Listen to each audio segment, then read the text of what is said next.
Elias era um homem de lógica, alguém que acreditava fervorosamente em dados, cálculos e padrões previsíveis.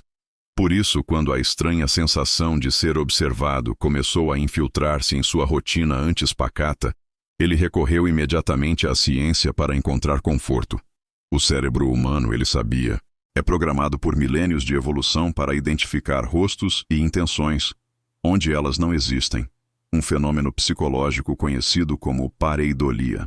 No entanto, o que Elias vivenciava não era uma mera ilusão de ótica ou um truque da mente exausta pelo trabalho. Era algo físico, constante e matematicamente preciso que desafiava sua compreensão. Ele batizou aquele tormento silencioso de vigilância residual.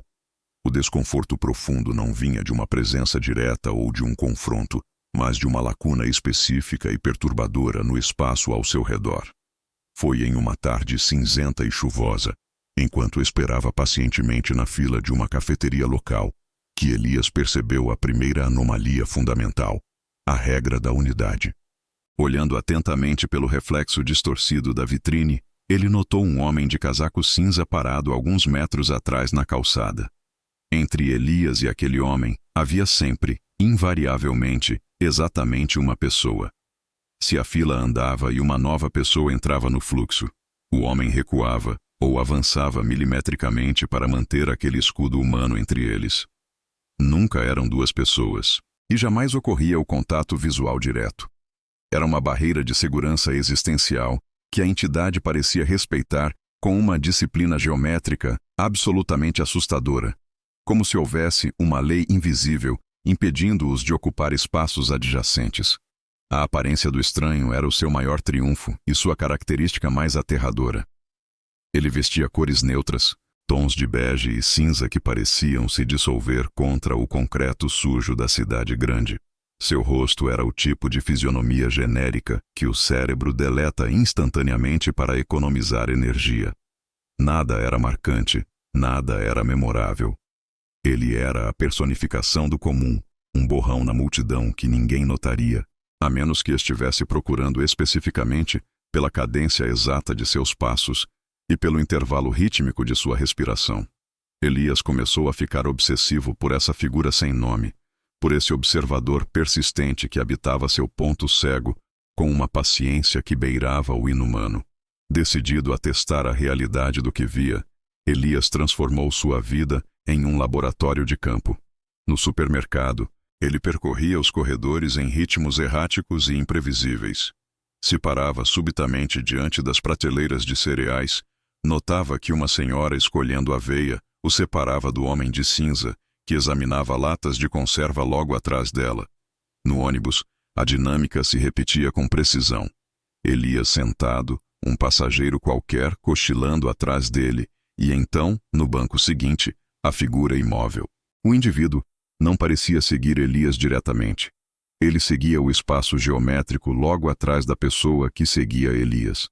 Era uma perseguição indireta, uma sombra predadora que precisava de um intermediário orgânico para se ancorar nesta realidade física. Antes de continuarmos com essa descoberta perturbadora, inscreva-se no canal e conte para nós nos comentários de onde você está assistindo a este vídeo. Certa noite, a teoria de Elias enfrentou seu teste mais sombrio e revelador. Ele caminhava por uma rua residencial deserta, onde as lâmpadas de sódio piscavam com um zumbido elétrico intermitente. Havia um entregador de comida pedalando lentamente alguns metros atrás dele. E, como esperado, o estranho caminhava em silêncio atrás do ciclista. De repente, o entregador dobrou uma esquina abruptamente. Pela primeira vez em semanas, Elias estava tecnicamente sozinho na calçada. A pessoa do meio havia desaparecido no vácuo da noite. O silêncio que se seguiu foi absoluto e sufocante, mas a sensação de peso em sua nuca não diminuiu. Pelo contrário, triplicou de intensidade. O ar tornou-se denso e gelado, como se a pressão atmosférica tivesse mudado subitamente apenas para ele. Cada passo que Elias dava ecoava contra os muros de concreto. Ao chegar em casa, trancou tudo com desespero. Pela janela da cozinha, o reflexo revelou a silhueta atrás de uma árvore no quintal sombrio. A noite não trouxe descanso para Elias. O que ele viu no jardim através do vidro da cozinha Não foi apenas uma sombra fugaz. Foi uma confirmação brutal de que as paredes de sua própria casa já não serviam como santuário.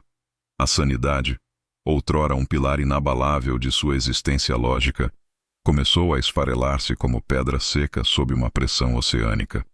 Ele parou de dormir, temendo que o simples ato de fechar as pálpebras fosse o convite final para que a entidade cruzasse o limiar de sua porta. O isolamento social tornou-se inevitável e corrosivo. Como ele poderia explicar para sua família que estava sendo caçado por uma distância matemática?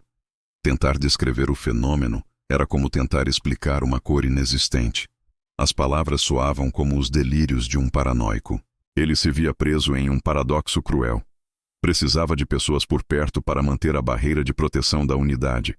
Mas a presença constante de estranhos apenas alimentava o terror de saber que o perseguidor estava ali, habitando o vácuo logo atrás do próximo ombro. Para validar sua percepção e afastar a ideia de um colapso mental, Elias investiu o pouco que restava de suas economias em um aparato técnico sofisticado.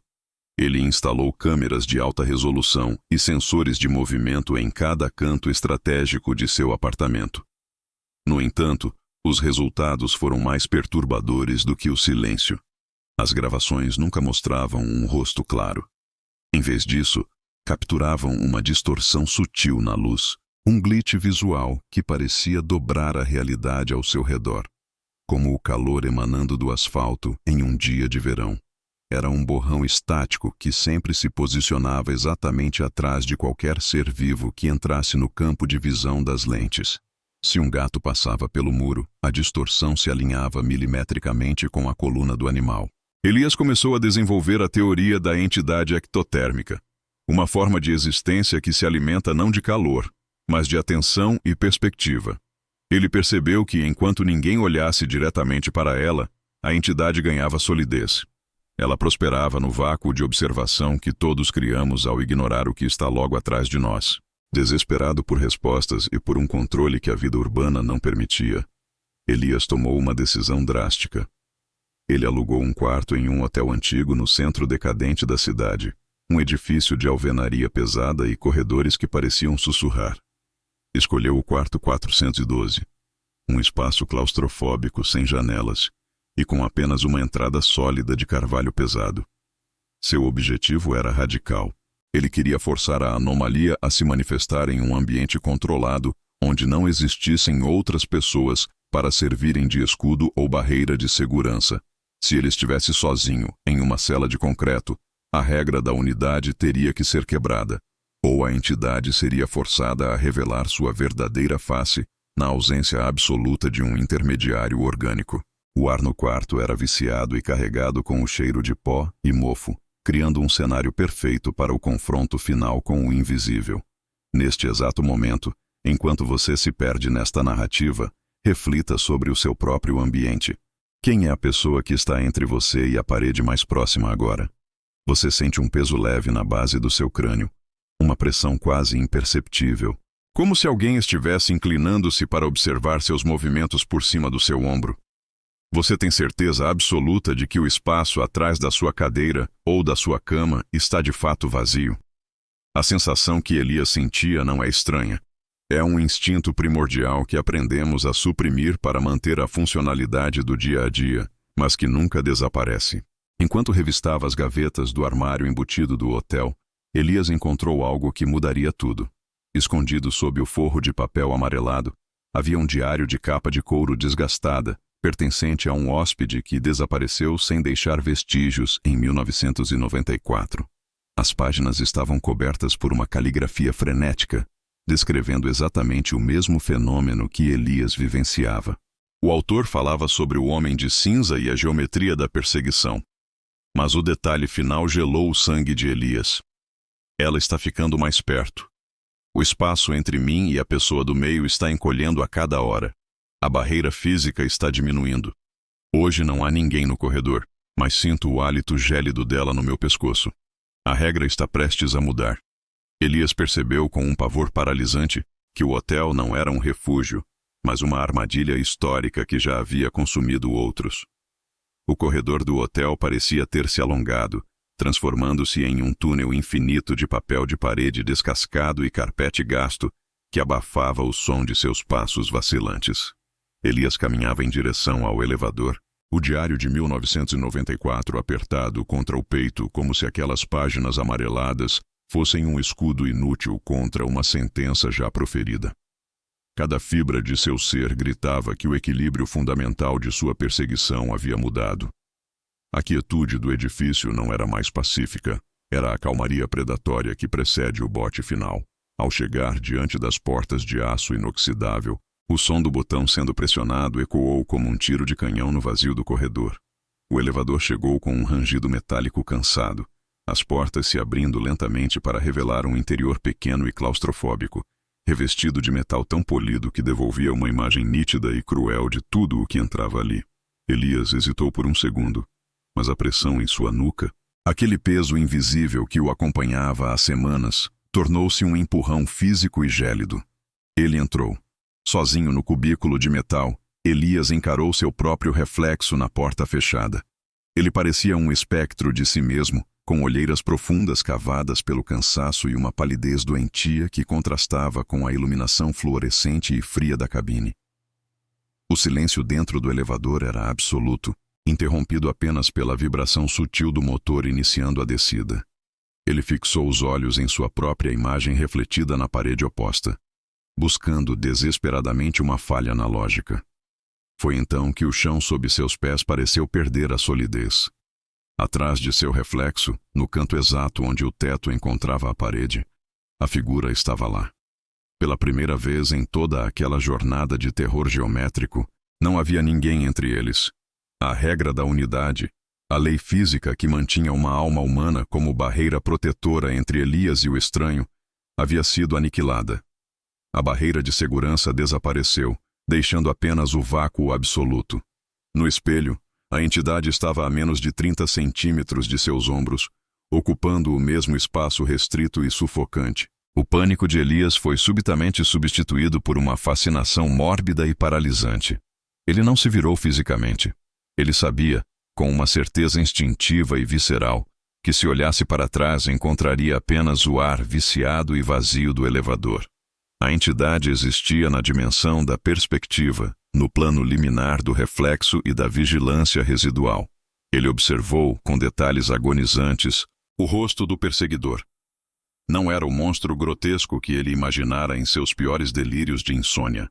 Era algo muito mais perturbador por sua simplicidade genérica. O rosto era uma máscara de carne lisa e pálida, com traços humanos que pareciam ter sido suavizados e simplificados por séculos de erosão. Os olhos eram apenas cavidades escuras de uma profundidade infinita, desprovidas de luz ou reflexo, e a pele tinha a cor de cinzas frias de um incêndio antigo. Então, a anomalia moveu-se. Ela sorriu. Não foi um sorriso humano, impulsionado por músculos, tendões e emoção, mas uma fenda escura que se abriu na parte inferior do rosto, revelando uma fileira de dentes perfeitamente retos e brancos demais para serem reais. O movimento desafiava a anatomia, esticando a mandíbula em um ângulo impossível, exalando uma satisfação predatória, gélida e atemporal. No reflexo, a entidade deu um passo à frente, encostando a mão cinzenta no ombro da imagem de Elias. No mundo real, Elias sentiu um frio avassalador atingir seu corpo de forma instantânea. Não era apenas uma queda brusca de temperatura, era como se o calor de sua própria alma estivesse sendo drenado por um vácuo invisível e insaciável.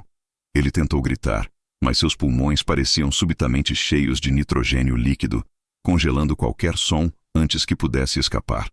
A compreensão final desceu sobre ele como uma mortalha de chumbo. A entidade não estava caçando Elias para simplesmente matá-lo. Ela estava caçando sua posição na estrutura da realidade. O ciclo descrito no diário de 1994 não era sobre desaparecimentos físicos, mas sobre substituição existencial. Elias sentiu sua consciência ser empurrada violentamente para trás, para o ponto cego da própria existência, enquanto uma força estranha assumia o comando de seus membros. Ele viu, através de seus próprios olhos que já não lhe pertenciam, sua mão se mover sozinha para ajustar a gola da camisa com uma precisão robótica. O elevador parou com um solavanco suave. As portas se abriram para o saguão principal com um tinido alegre e indiferente. A figura que saiu do elevador tinha o rosto de Elias, caminhava como Elias e respirava como Elias. Mas, no fundo daquela mente agora ocupada por algo antigo e sem nome, o verdadeiro Elias estava preso. Ele agora era a nova pessoa do meio. Ele se tornou o anteparo invisível, a sombra que protege o próximo alvo da visão direta da entidade. O ciclo recomeçara, e a geometria do medo encontrara um novo eixo para girar. Elias não desapareceu para o mundo, ele apenas mudou de lugar na fila da existência, condenado a observar as costas de outro ser humano para sempre. E agora, enquanto você processa cada palavra desta história, faça um favor a si mesmo. Não olhe para trás agora. Sinta a temperatura do ar na base da sua nuca. Perceba como o silêncio do seu ambiente parece subitamente mais pesado, como se alguém estivesse prendendo a respiração logo atrás do encosto da sua cadeira. A distância entre você e o que habita o seu ponto cego acaba de diminuir significativamente.